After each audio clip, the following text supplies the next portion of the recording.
नमस्कार दोस्तों, स्वागत है आपका हमारे यूट्यूब चैनल पीवाईक्यू कैफे पर। तो जैसा कि दोस्तों आपको मालूम है कि हमने एक यूट्यूब पर डेली वोकैब का सीरीज चालू कर रखा है, जिसका ऑलरेडी मैंने 8 वीडियो अपने यूट्यूब चैनल पर अपलोड कर रखा है। ये आज हमारा नवा वीडियो है। अगर अभी तक आपने उन पुराने वीडियोस को नहीं देखा है तो आप हमारे यूट्यूब चैनल पर जाकर उसको देख सकते हैं। तो दोस्तों आपको मालूम है कि जैसे हम डेली 2 वर्ड का कंप्लीट एनालिसिस करते हैं, उससे उसके सारे antonyms and synonyms, one word substitutions और उससे रिलेटेड जितने भी इडियम्स एंड फ्रेजेस हैं उनको हम कवर करते हैं। तो आप अपना पेन और कापी ले लीजिए। जो भी इंपॉर्टेंट वर्ड आपको लगेंगे, जो आपने कभी नहीं सुना है या फिर जिसके बारे में आपको डाउट है, आप उनको अपनी कॉपी में नोट करते हुए चलिएगा। और जो वर्ड्स आप पहले से जानते हैं उसको आप रिवाइज करते हुए चलिएगा। तो बिना किसी देरी के चलिए शुरू करते हैं आज का वीडियो। तो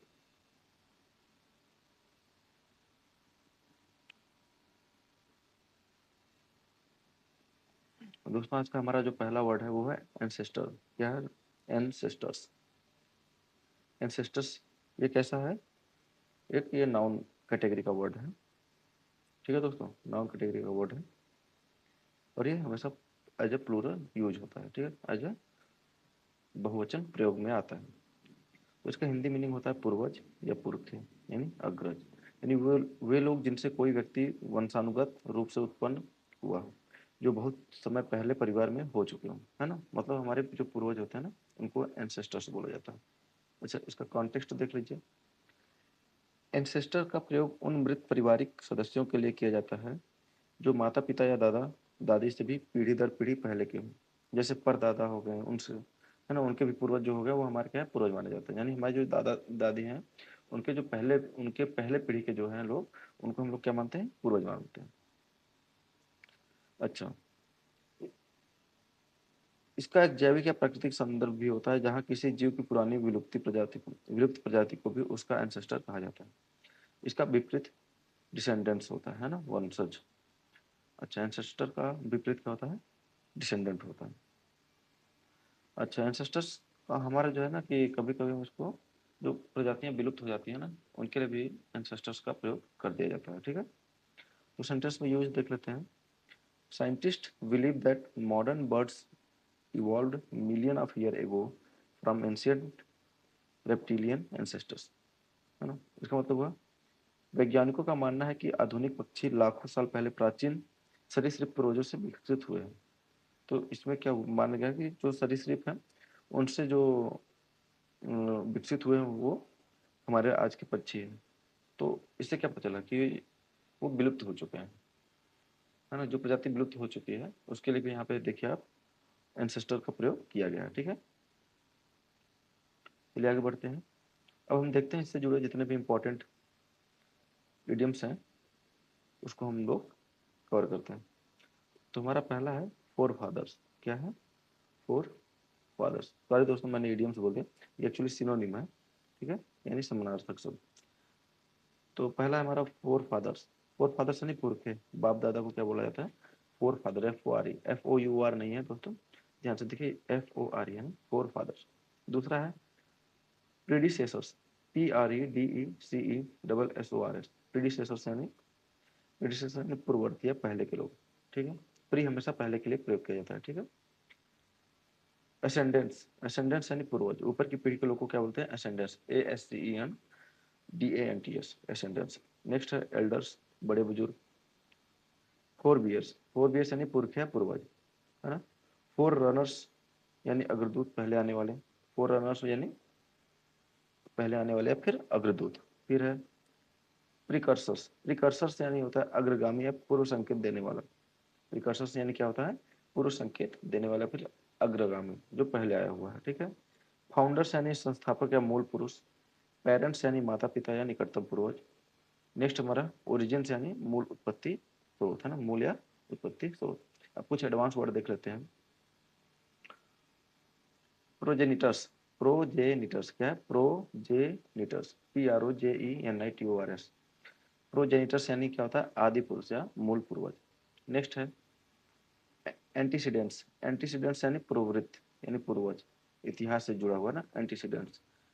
एंटीसीडेंट्स क्या होता है ना दोस्तों, जैसे कोई आदमी है, उसका एंटीसीडेंट्स चेक कर वेरिफिकेशन किया जाता है। इसका मतलब कि उसके पहले का इतिहास के बारे में जानना भी तो क्या बोलते हैं, एंटीसीडेंट्स बोलते हैं। ठीक है। लीनिएज हेड्स यानी वंश के मूल प्रवर्तक, LINEAGE, लीनिएज हेड्स। नेक्स्ट है प्रीमोजेनिटर्स। प्राइमोजेनिटर्स क्या है, प्राइमोजेनिटर्स PRIMOGENITORS, प्राइमोजेनिटर्स यानी सबसे पहले के पूर्वज या फिर आदिम जनक ना, तो सबसे पहले के लोग हैं उनके लिए क्या बोलते हैं, प्राइमोजेनिटर्स बोला जाता है। नेक्स्ट है स्टर्प। स्टर्प यानी होता है मूल वंश या पूर्वज शाखा, STIRP, स्टर्प। ठीक है।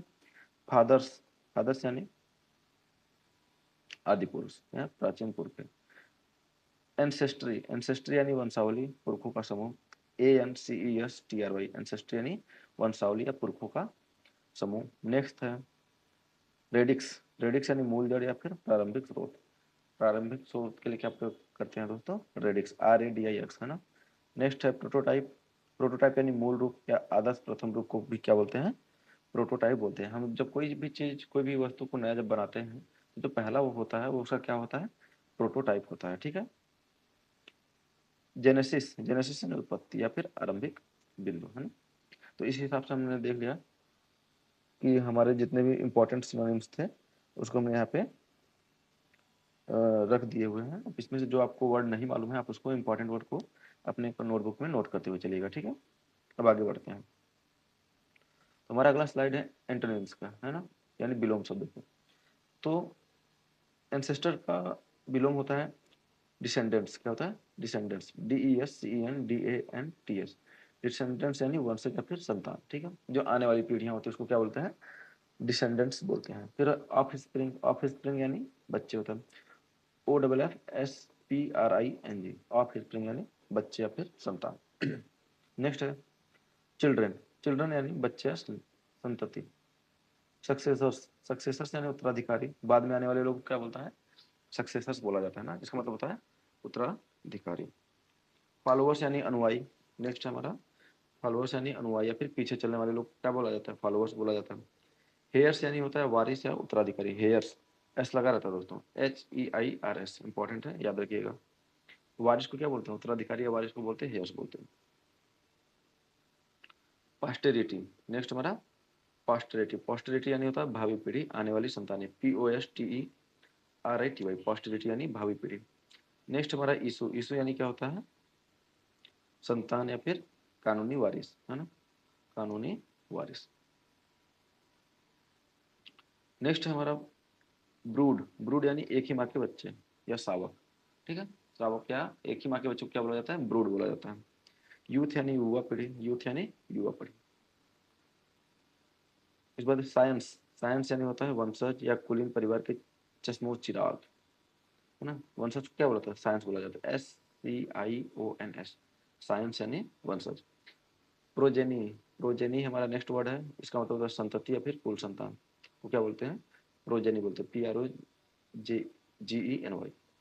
नेक्स्ट हमारा लीनियल डिसेंडेंट्स। लीनियल डिसेंडेंट्स यानी सीधे वंश की संतान, यानी क्या होता है कि एक ही वंश के जो लोग होते हैं ना, एक ही वंश के जो संतानें होते हैं उनको बोलते हैं लीनियज डिसेंडेंट्स बोलते हैं। ठीक है। पॉस्टेरिटी। पॉस्टेरिटी का मतलब होता है, अभी बताया हमने दोस्तों, ऑलरेडी एक बार यहाँ पे आ चुका है। तो पॉस्टेरिटी मतलब होता है भविष्य की समस्त मानव पीढ़ियों को क्या बोलते हैं, पॉस्टेरिटी बोलते हैं। सीड यानी होता है वंश या फिर आने वाली नस्ल।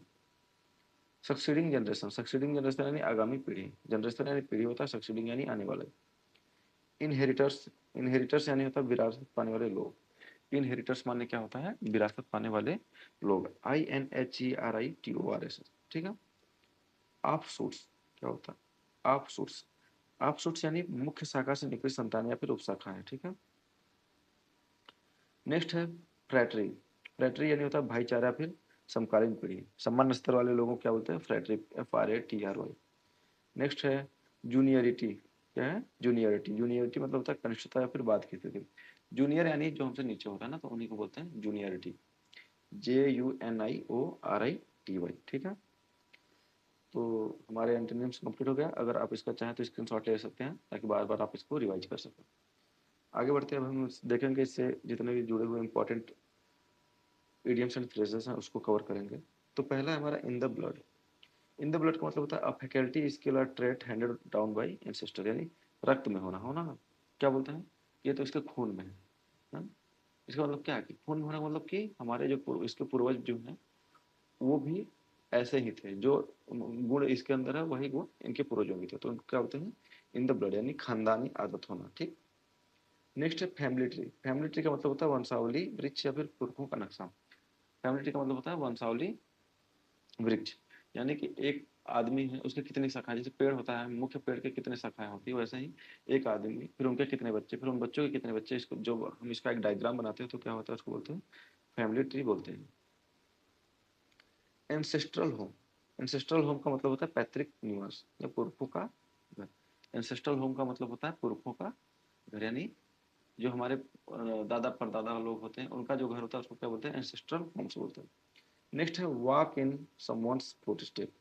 इसका मतलब होता है पूर्वजों के पद चिन्हों पर चलना। Walk, walk in someone's footstep, यानी किसी के फुट स्टेप पे चलना, यानी नक्शे कदम पे चलने का मतलब क्या होता है कि जैसे हमारे पूर्वज किए हैं वैसे ही हम भी चल रहे हैं, तो इसको क्या बोलते हैं, walk in someone's foot step, है ना।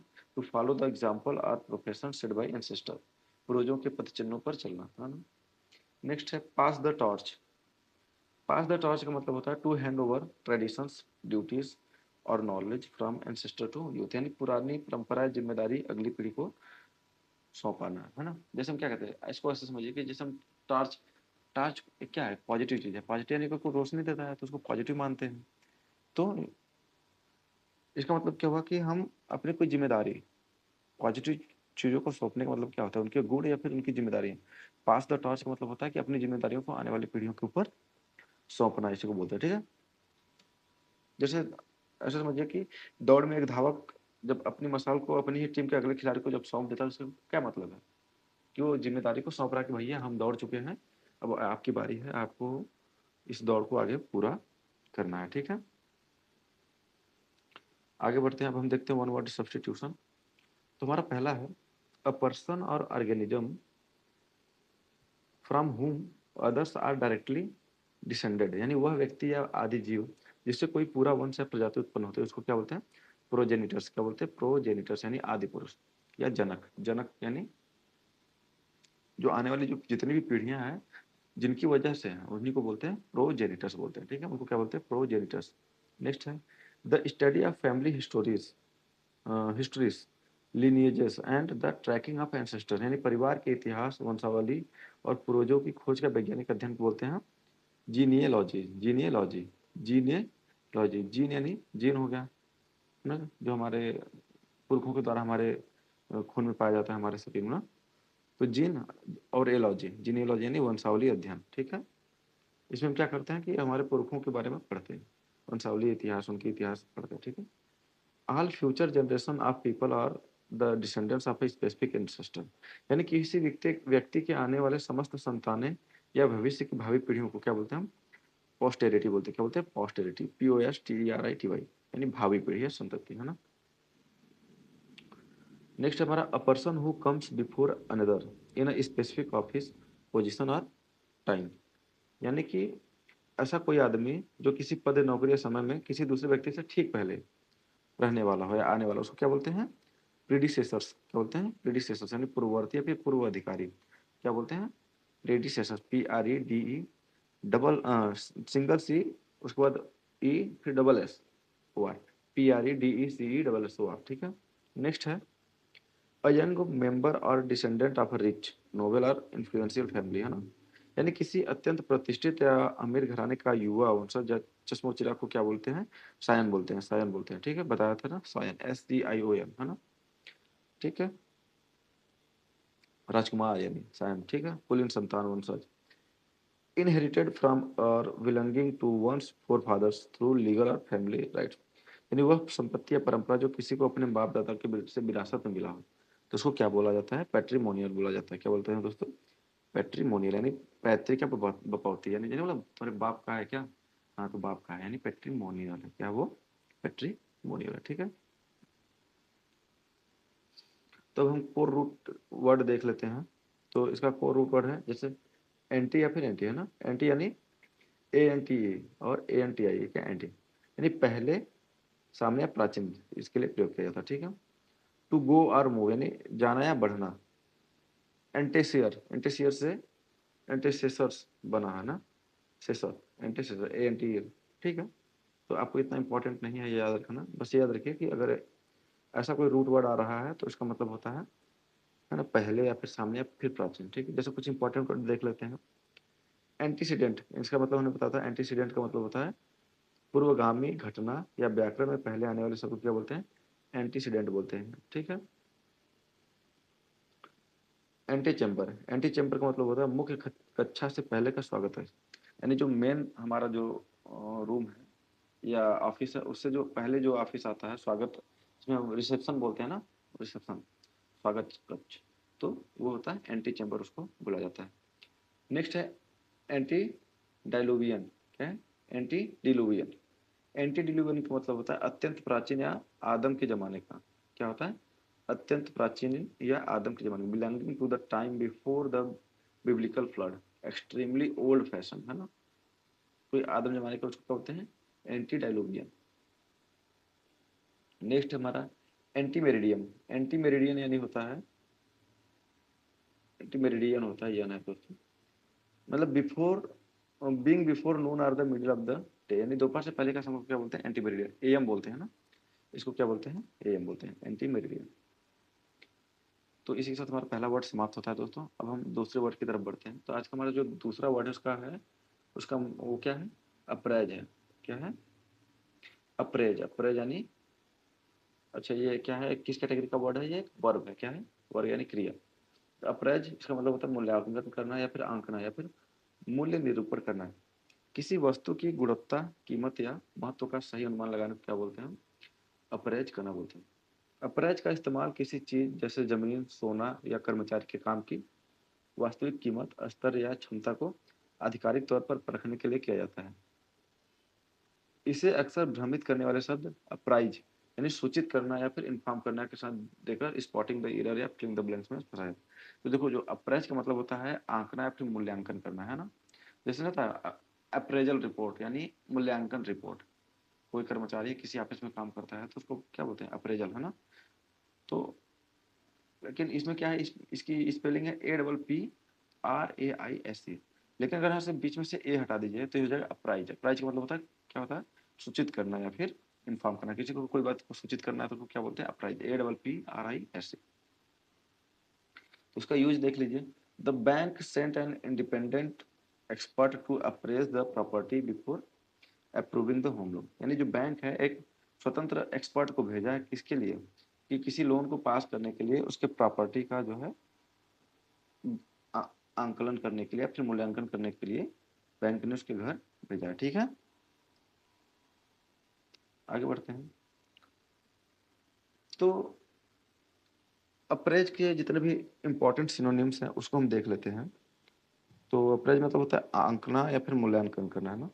तो आप इसी से अंदाजा लगाइए क्या क्या हो सकते हैं। जैसे पहला है जज, जज करना यानी आंकना या निर्णय करना। दूसरा इवेलुएट करना यानी मूल्यांकन करना, है ना, इवेलुएट करते हैं ना, जैसे नोटबुक, आप अगर एग्जाम देते हैं तो अब जो आपका कॉपी होता है उसका क्या करते हैं आप, जो आपके जो एग्जामिनर्स होते हैं वो इवेलुएट करते हैं मार्किंग के लिए, ठीक है, उसको बोलते हैं इवेलुएट, EVALUATE। एसेस करना यानी मूल्य निर्धारित करना। एस्टिमेट यानी अनुमान लगाना, एस्टिमेट करना यानी अनुमान लगाना। नेक्स्ट है रेट, रेट यानी श्रेणी या दर्जा देना। इंस्पेक्ट करना यानी निरीक्षण करना। रिव्यू यानी समीक्षा करना, रिव्यू करना यानी क्या होता है, समीक्षा करना, किसी भी काम का क्या होता है, रिव्यू कर रहे हैं ना, यानी उसका समीक्षा करते हैं। ऑडिट यानी लेखा जोखा जांचना, ऑडिट क्या होता है, लेखा जोखा का होता है। ये हमेशा मान लो कि कोई भी रहता है, मतलब मैक्सिमम फाइनेंशियल चीज़ों से जुड़ा हुआ है, ठीक है। कुछ एडवांस वर्ड देख लीजिए। वैल्यूएट करना यानी आधिकारिक तौर पर दाम लगाना, किसी चीज़ का दाम लगाने को क्या बोलते हैं, वैल्यूएशन करते हैं ना, तो वैल्यूएट बोलते हैं उसको। गेज यानी मापना या फिर क्षमता का अनुमान लगाना। साइज अप यानी स्थिति या व्यक्ति को पूरी तरह से भांपना है। साइज अप करना यानी कि स्थिति या व्यक्ति को पूरी तरह से भापना। नेक्स्ट है बेंचमार्क, बेंचमार्क यानी होता है मानक तय करके तुलना करना। ठीक है। बेंचमार्क मतलब क्या होता है, किसी चीज का तुलना करना, तो उसके लिए जो मानक तैयार करते हैं उसको क्या बोलते हैं, बेंचमार्क बोलते हैं। नेक्स्ट है कैलिब्रेट। कैलिब्रेट का मतलब होता है सटीकता के लिए मापना या जांचना। कैलिब्रेशन आपने देखा होगा, जैसे टच कैलिब्रेशन होता है ना, तो ऐसे मतलब किसी चीज का सटीक वो कितना सटीक है, उसके लिए जो मापन क्रिया की जाती है उसको क्या बोलते हैं, कैलिब्रेशन किया जाता है। जैसे आपका फोन है, फोन का टच काम कर रहा है कि नहीं, इसके लिए आप क्या करेंगे, उसको कैलिब्रेट करेंगे। आपका मैप होता है, गूगल मैप, वो क्या उसका कैलिब्रेशन किया जाता है ताकि वो सही से जो है कि दिशा दिखाए, है ना।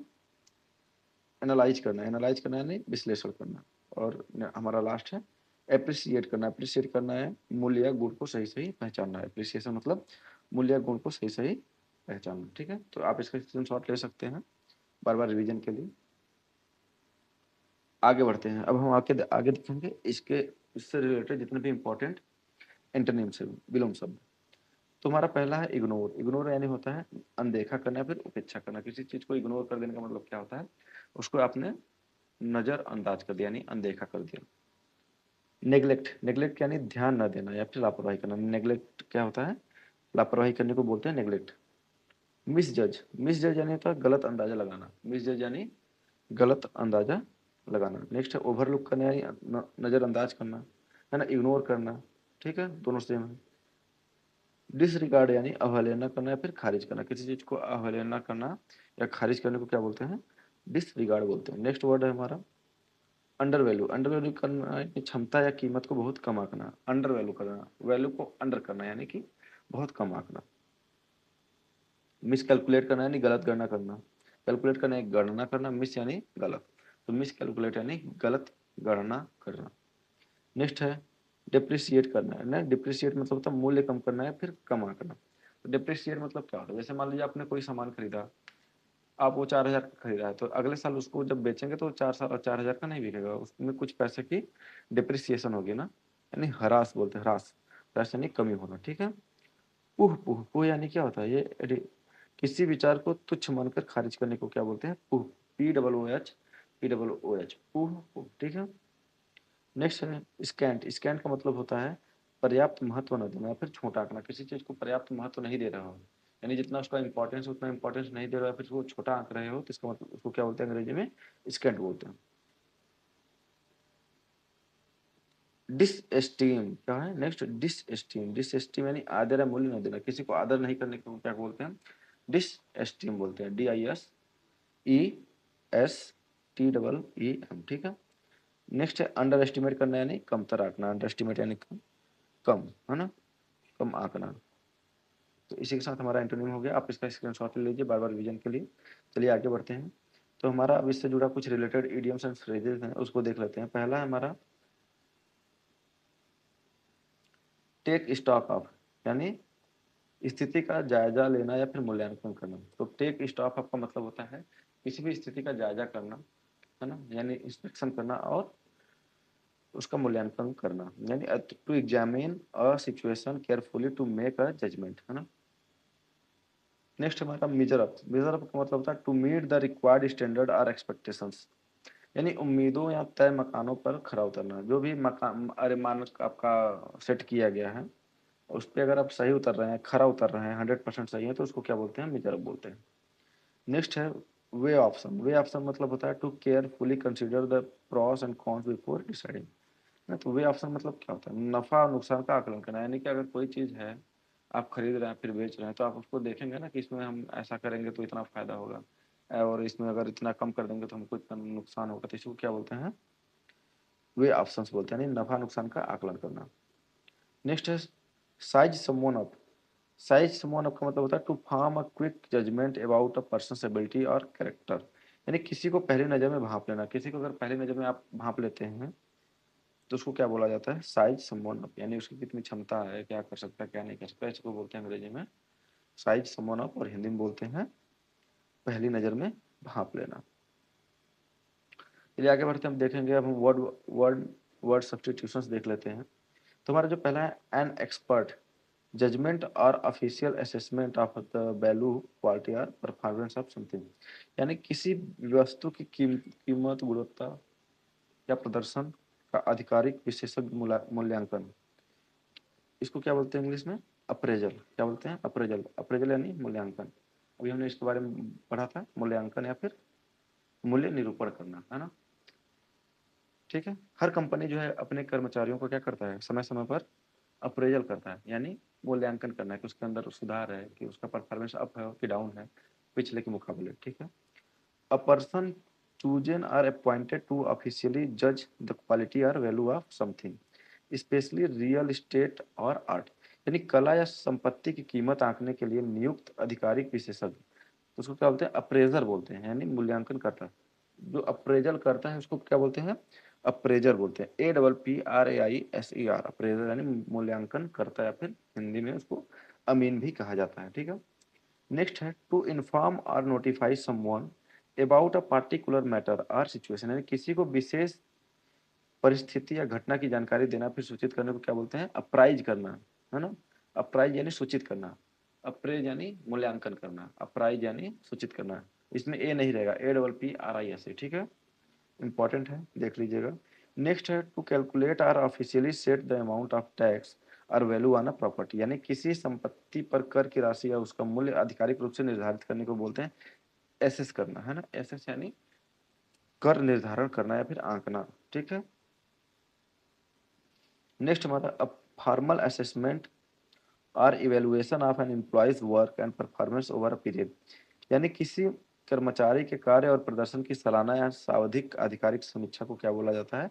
परफॉर्मेंस रिव्यू बोला जाता है। क्या बोलते हैं दोस्तों? Performance review. ठीक है। इसको अप्रेजल भी बोल सकते हैं, परफॉर्मेंस रिव्यू भी बोल सकते हैं, अप्रेजल भी बोल सकते हैं, जिसको हिंदी में बोलते हैं कार्य प्रदर्शन समीक्षा। ठीक है। चलिए हम आगे बढ़ते हैं। तो अब हम देखेंगे रूट वर्ड, है ना? इससे जुड़े हुए रूट वर्ड। तो रूट वर्ड में क्या है? प्रेटी या फिर प्राइस, दो दिया हुआ है, प्रेटी या प्राइस। इसका मतलब होता है कीमत या मूल्य या इनाम, है ना? तो जैसे प्रीसियस, प्रेसियस का मतलब होता है, प्रीसियस या प्रेसियस, प्रीसियस पढ़ते हैं। प्रेसियस का मतलब होता है अत्यंत मूल्यवान या फिर कीमती। किसी कोई भी चीज अगर बहुत कीमती है या बहुत ही मूल्यवान है, जिसका वैल्यू बहुत ज्यादा है, वैल्यू, उसको क्या बोलते हैं? प्रीसियस बोलते हैं। नेक्स्ट है एप्रिसिएट। एप्रिसिएट का मतलब होता है to increase in value over time और to recognise the full worth of something, है ना? यानी मूल्य बढ़ाना, फिर किसी के गुण को सही आंकने को क्या बोलते हैं?